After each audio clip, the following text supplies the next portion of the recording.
Di sini gue mau ngajarin kalian apa yang gue udah praktekin ya. Gue praktekin itu nggak cuma dari uang juta jadi 10 juta, uang 10 juta jadi 100 juta, uang 100 jadi 10 M ya. Tapi dari gimana caranya gue dari uang awal gue punya 2 juta sampai sekarang di ratusan miliar. Gue akan kasih kalian ya sangat detail. Lu nggak perlu video lain, lu cuma perlu nonton satu video ini. Karena ini udah cukup detail untuk kalian bisa paham. Nah, yang pertama ya, kita harus belajar tentang yang namanya human capital dan juga financial capital. Apa itu human capital? Human capital itu adalah kita kan sebagai manusia kita bisa bekerja ya, kita bisa punya income, kita bisa punya waktu, kita bisa cari duit. Nah, dari human capital ini itu akan mendegradasi seiring waktu. Buat tadi bilang, oh tapi kan kita nanti bisa cari duitnya lebih banyak di masa depan. Iya betul, untuk orang bodoh ya. Tapi kita tahu manusia itu fisiknya makin tua itu justru makin turun, bukan makin naik ya. Kita secara biologis ya, kecuali nggak tahu nanti ada DNA sequencing atau teknologi yang bisa bikin kita hidup selamanya. Tapi selama kita masih mati di rata-rata Indonesia umur 71 sampai 74, ini akan degradasi ya. Jadi orang bilang kan, masa muda kalian happy-happy dulu, senang-senang dulu. Enggak, masa muda justru lu hajar yang kerja paling tinggi. Kenapa? Karena energi lu paling banyak. Lu berpotensi untuk dapat duit juga paling banyak di masa muda. Nah, financial capital ini adalah apa? Financial capital ini adalah uang yang kita telah kumpulkan seumur hidup kita. Jadi ya itu, sesimpel itu. Jadi begitu human capital ini awalnya pasti tinggi karena kita masih muda, banyak energi, banyak waktu. Banyak yang salah kaprah ya. Kalian mikir, oke, gue punya uang 1 juta rupiah, ya kan? 1 juta rupiah gue mau pakai untuk investasi apa? Terus lu punya uang 10 juta nih bahkan ya. Lu hire advisor 1 juta gitu kan. Dia saranin lu 4 juta beli saham ini, 2 juta beli obligasi ini, sisanya dana darurat. Itu lu goblok dan jadi miskin terus seumur hidup lu ya. Makanya ini step by step nih, gimana cara lu keluar dari kemiskinan ya. Financial capital jangan ini kalau misalnya lu masih mulai nih, ini umur 20 tahun di sini ya. Lu umur 20 tahun ini pasti kecil. Jadi kalau lu cuma punya uang 1 juta, jangan fokus sama investasi. Ya. Fokus yang namanya nih gue jelasin namanya savings rate ya. Savings rate ini apa ya, teman-teman? Savings rate, ini gue tulis S di sini ya. Rumusnya sangat sederhana, tapi ini rumus yang lo harus ingat. Ya, ini pokoknya uang di atas ini ya, biar gampang formulanya. Itu adalah uang yang lu tabung. Uang yang lu bisa tabung berapa? Misalnya, lu bisa tabung uang 5 juta ya. 5 juta setiap bulan. Total income lu berapa? Total income lu taruh di bawah, 20 juta ya, 20 juta. Nah, S-nya berapa ya? 5 juta dibagi 20 ya. Jadi lu dapat savings rate-nya 25%. Nah, ini bagus atau enggak? Bagus untuk orang rata-rata ya. Cuman tolonglah gitu, kalau lu punya income 20 juta ya, lu kayaknya tabung 10 lah. Ini 25. Nah, makanya balik lagi kan, orang selalu bilang, financial advisor selalu bilang, oh kalian targetin 10% yang kalian tabung dari kalian punya ini ya. Terus pakai acara lah 50, 30, 20, nggak perlu 50, 30, 20 itu semua nggak ada yang penting ya. 50 untuk biaya hidup, terus nih dia aja apa? 50, 30, 20 ya kan. 50 itu dipakai untuk biaya hidup. 30% dipakai untuk gaya hidup bahkan kan. Untuk senang-senang 20% ditabung gitu. Sekarang gue tanya lo, kalau income lu 1 miliar per bulan, 500 juta lu pakai buat apa di Indonesia? Nah, terus 300 juta pakai senang-senang 22 juta lu tabung. Itu formula orang tolol, makanya miskin semua yang ngajarin itu. Gak bisa gitu, gak bisa pakai begitu cara mikirnya ya. Kita akan pakai namanya nanti spending cap. Jadi spendingnya yang kita cap. Karena kan ini rumus di atas ini adalah total pendapatan kita dikurang total pengeluaran kita. Dapat kita 5 juta di sini ya. Jadi kalian paham angkanya 25% ini. Ini penting. Kalau orang ngajarinnya 20%, 15%, gue ngajarinnya 80 ya. Ini angkanya, sweet spot nih. Ya, Pareto 80-20. 80%. Bare minimum. Lu kalau mau dengerin omongan gue mau jadi kaya, bare minimum. Kenapa? Karena begitu human capital kita lagi tinggi, kita harus tembak semuanya ke bawah. Biar financial capital kita ketemu ini. Nah, ini rata-rata di Indonesia atau di dunia itu di angka 65 ketemu. Ketika titik ini ketemu, ya, lu pensiun. Financial capital lu bisa nge-support semua biaya hidup lu. Dan lu gak usah pernah kerja lagi karena human capital lu nih di umur 74 nih mati nih, degradasi di sini. Lu udah hoid gitu. Ini cepat-cepat naikin ke 80%. Mumpung lu masih bisa kerja, mumpung lu masih bisa bikin duit.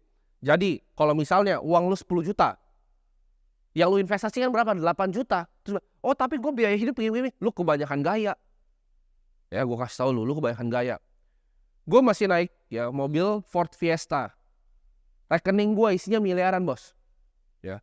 Orang kayak anak-anak seumuran gue itu umur 18 tahun, ya 19 tahun. Itu pasti udah aneh-aneh langsung ganti.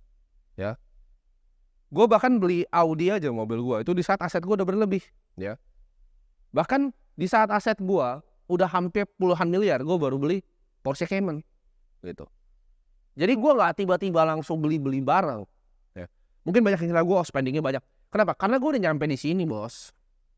Terserah gue mau spending apa juga uang gue udah nggak bisa habis gitu. Gue udah bisa pensiun bahkan. Ya, gue nggak usah bikin video-video gini ngajarin anak kayak kalian gitu. Nggak penting buat gue. Kita balik lagi. 80% ini capnya, ya. Terserah lu mau dengerin atau enggak. Cuma lu percaya gue, angkanya itu sweet spotnya 80. Apapun yang lu bikin, lu tabung 80%. Oke? Ketika nanti lu degradasi, harusnya lu udah kena titik ini. Ketika lu udah mulai tua, lu harusnya kena titik ini. Nah, financial capital ini kita build dari awal. Sekarang pertanyaannya kan, gimana cara mempercepat financial capital naik biar ketemu? Bener kan? Karena average-nya di 65, gimana cara kita tarik mundur nih? Ya. Jadi umur 30, enak kan? 30 lu bebas. Cara tarik mundur adalah apa? Dengan permainan ini, ya. Financial capitalnya sekarang.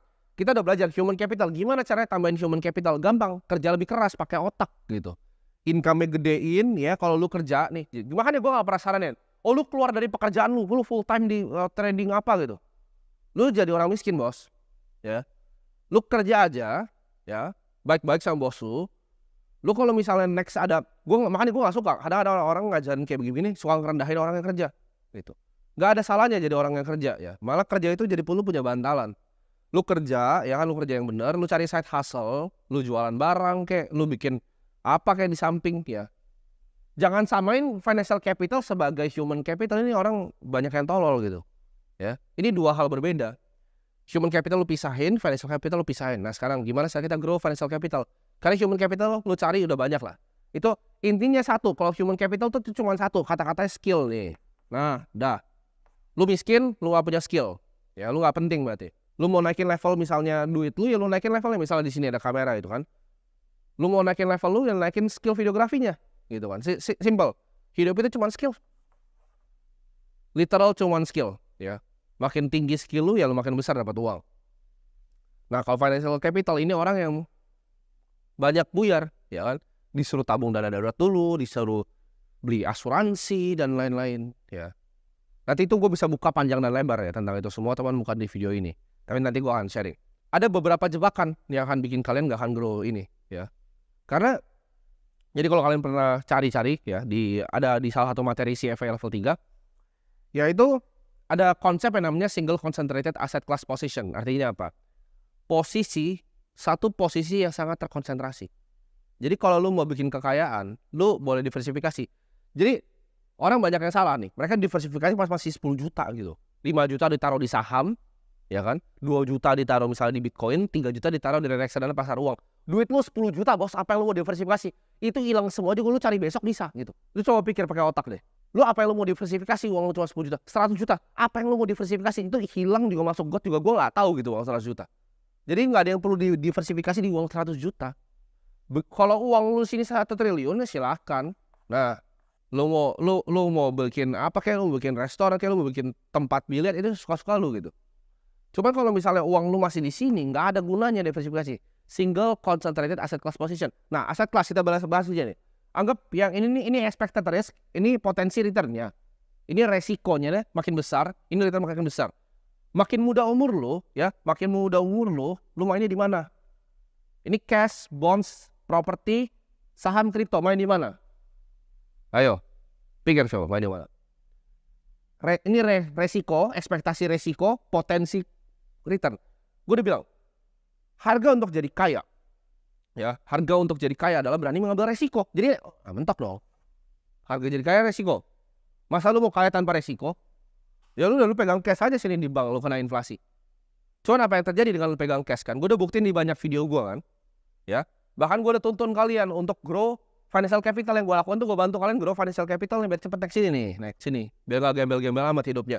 Ambilnya di sini, paling pojok, ya. Single concentrated di sini. Semua dari sini lu tembak sini, ya. Jangan mikir kebanyakan. Gue udah kasih blueprintnya nih, game plan-nya. Lu mau keluar dari kemiskinan lu ngikutin ini, pasti keluar lu dari kemiskinan. Kalau dia ngajar, oh lu 10 juta, lu taruh sini ya. Terus lu nanti punya 2 miliar, 400 juta lu pakai untuk cicil buat beli properti kos-kosan, lu pasti jadi gembel aja. Sama kayak semua orang yang bikin itu gembel. Gak ada satu orang kaya pun yang gue lihat, oh gue mau investasi 1000 kos-kosan. Gak ada. Mereka bangun gedung, ya. Mereka gak bangun gedung kantor kayak gini, disewain lantainya.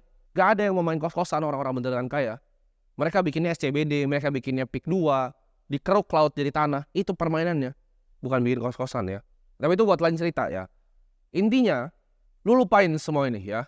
Mau obligasi, properti. Memang ini resiko paling tinggi, tapi lu masih muda. What's there to lose gitu loh. Karena bukan seberapa keras kita kadang mendayung gitu. Tapi kapal lu naik kapan sih? Kalau lu kapalnya bolong, lu di cash. Hah? Lu mau dayung pakai sampai tangan lu juga, mau gayung lu sampai lu ember-ember keluarin air, lu bakal tenggelam juga gitu. Tapi kalau naik speedboat di sini kan enak. Kenapa gue cepet sini? Gue naik speedboat, bos. Apalagi lu yang karyawan ya kan? Karyawan gitu. Uang lu fluktuatif nih. Uang lu tuh begini nih. Sorry. Karyawan, uang lu justru stabil, bukan fluktuatif. Kayak begini. Patah kapur gua, nggak apa-apa. Ini pendapatan lu kalau karyawan ya. Kalau lu karyawan, lu harus cari investasi yang justru begini. Jangan lu cari investasi yang begini lagi, bos. Lu karyawan, lu tabungnya di sini. Gembel lu pasti seumur hidup. Tapi kalau lu cari yang ujung sini, kestabilannya cari dari gaji. Baru investasi ya lu mainin begini. Karena kenapa? Lu bisa ngambil drawdown ketika dia turun, lu bisa tembak ke bawah. Karena lu punya. Nah, makanya kalau lu bilang, oh gue bisa jadi full time trader, yes, ya itu mungkin 1% gitu kan. Ya, 1% bisa gitu. Tapi 99% yang lain gagal. Kalau lu merasa lu spesial itu, lu sejago itu, monggo. Tapi kalau full time trader masuknya kemana? Itu masuk tetap ke skill, human capital. Jangan salah. Ya, full time trader itu masuknya di skill, human capital. Lu bikin hedge fund lah sana, terus lu structure di Singapura gitu kan, lu cari LP taruh duit di lu mainin. Itu skill, human capital. Itu bukan financial capital. Financial capital lu apa? Management fee-nya nanti ya dari hasil fund lu. Ini sesimpel ini. Jadi lu cari uang sebanyak-banyaknya dari human capital pas lo masih muda. Jangan mikirnya, oh nanti gua akan naik pangkat jadi direktur. Jangan gitu. Sekarang tembakin semua ke aset yang paling tinggi. Kripto. Gak mau belajar kripto, beli Bitcoin aja, percaya gua gitu. Lu beli Bitcoin aja, lu tabung ya. Berapapun pendapatan lu dikurang pengeluaran lu, 80% wajib lu tabung ya. Sesimpel itu. Lu grow terus, HC-nya 80% lu tabung, lu tembakin ke bawah ya. Lu masukin ke kripto. Itu cara lu keluar dari kemiskinan dalam waktu 5 sampai 10 tahun.